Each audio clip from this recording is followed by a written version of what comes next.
All right, Andrew's got us in the Forbidden Forest, which is where the Dark Arts Battle Arena is, which is part of the Deluxe and Digital Deluxe Edition. I love the way that the Dark Arts Battle Arena is actually part of the world. It's integrated into the world, so your experience is more immersive than just choosing an option from the main menu of the game or something like that. A reason to go to the Forbidden Forest. Exactly. There are many reasons to go to the Forbidden Forest, but he's also wearing the Dark Arts Cosmetic Set, and here he's pulling out the Thestral, which is part of that Dark Arts pack from the Deluxe and Digital Deluxe Edition. So we're going full Dark Arts here. That's good. That's what I like going down.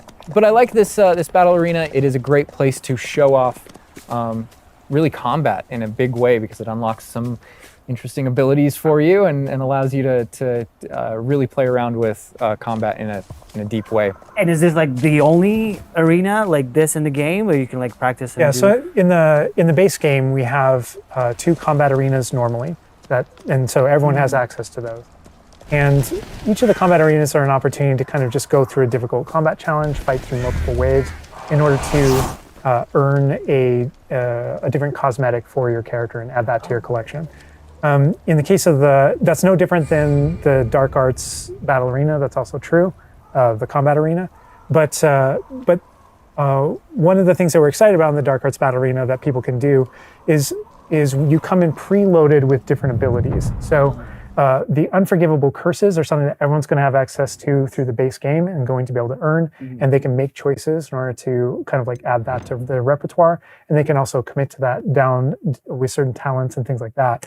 When you play the Dark Arts Combat Arena, you actually have access to all those things as kind of like a way to test them all. And so it's a chance to kind of like tour and play with the Dark Arts and decide whether or not that is a path that you kind of want to go down. But yeah, everyone has the same ability to explore the Dark Arts. This is just kind of like a way of previewing. And again, a great place for us to show off combat in general. So I think we're gonna jump in here. Andrew's gonna start battling, and we can start talking about everything you're seeing on the screen. All right. Oh, they just about the cadavers right away. Oh my God. We're starting off strong. Oh my God. Was that Kujio? Oh my God.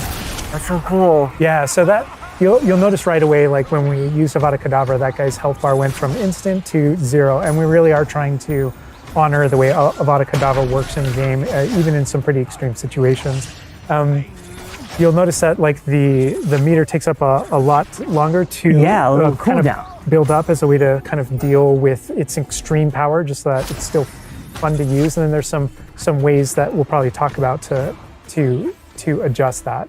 But I don't know. I don't know if there are things on the screen that you just have questions about. Well, like I see like little blue things pop up from the enemies. Also, like that sign, well, it's like, so in the community we call it the ancient magic sign. I don't know if that's how it's called in the game. So the community is astute. So on the development side and in player facing in the game, we reference that as your ancient magic meter. Oh, so it is ancient magic. That is, yeah. So as your abilities in the game keep growing and you become exposed to some of the secrets about your own kind of mystery and your own abilities, you start unlocking new powers. So one of those powers, you'll see the R1 button appearing throughout the game. That's an ancient magic throw, we call it, that allows you to kind of like draw an object to you and fling it at an enemy. But whenever you see the R1 or the L1 plus R1 appear over somebody's head, that's an ability to cast a very devastating and powerful ancient magic spell to do a ton of damage against the character. I see. And the way that manifests itself depends on the type of enemy that you're fighting. And you'll see a wide variety of enemies in here that are pressuring the player in different ways. You'll notice there's abilities that kind of bubble up under the player as he's fighting that force him to move. And there's different ways that we want the player to kind of move around on the battlefield. And that's actually a good link to the ancient magic meter in general. And the reason why I say that is because as you're doing different things in combat, you're Protegoing and you're doing different abilities and you can kind of spec into it with your talents, there are different ways to get that meter to build faster and faster. But one of the most effective base ways to build up that meter fast, that way you can launch these devastating attacks whenever you want to, is to actually perform combos. So you see that combo appearing, and it's almost like your emotions are building up, and then basically that builds up enough that you can attack someone. But as the combo meter builds up, at some point you strike someone, and a piece of their magic kind of falls out of them. You'll see these blue orbs in the game world, and there's something that only you can see in the narrative, in the world. And it's another reason to move around on the battlefield. If you can go up and collect those things and suck them in, they give big jumps to that ancient magic meter as we're playing. We're talking a lot about spells and magic here, but I think there's another huge component of combat, and that is the tools that you can bring to combat as well to kind of change the way you play. And I think Mackenzie knows a lot about what's going on with the plants and potions. And so the tools are really interesting because they're basically like a prior investment. So you can bring the potions and the plants that you grow in the Room of Requirement to combat to essentially kind of help you defeat enemies a lot quicker and more efficiently. So some of the tools that you'll see here are like the rock skin potion. So that is something that basically covers your skin in this like rocky material that reduces the incoming damage that you're receiving. So against big enemies, hard-hitting enemies like trolls, that's super helpful. Oh my god, he's just destroying. The troll just collapsed from one of the cadavers. Obviously, we have the Wiggenweld potion as well, which increases your health. And then we have the focus potion. So when Alan talks about having to balance Avada Kedavra with a long cooldown, because obviously it's an instant kill, one thing that you could do is brew a focus potion, and that will increase how quickly your cooldowns regain. Right. Oh my god, there's just so much like versatility, like in what the character is doing to the troll right now. Like he's just bouncing around the arena. He's like not. And the troll makes him move around too, looks like. Mm-hmm. And I love that our plants are violent.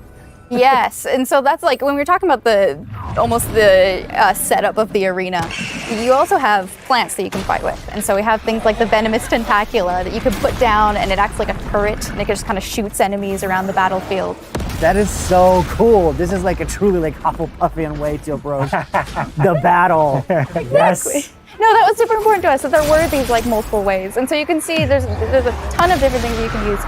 The Mandrake is one, so you can pull it out and it stuns with its like piercing cry enemies in a radius.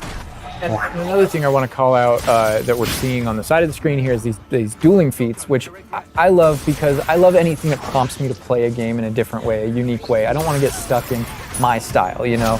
And so this is a way to, if you want to get stuck in your style, go for it. If you just want to blast people with spells, go for it. But we also want to have some things over here that may make you use certain plants or certain potions or block more or... Yeah, we mentioned the field guide challenges in the prior stream. And the field guide challenges, this is the way that the field guide manifests like challenges for you to do in combat. And exactly to your point, we just wanted a way to encourage players to explore the different systems, to help them decide, to just kind of practice with them and explore what they want to do, because there really are so many different ways that you can push talents.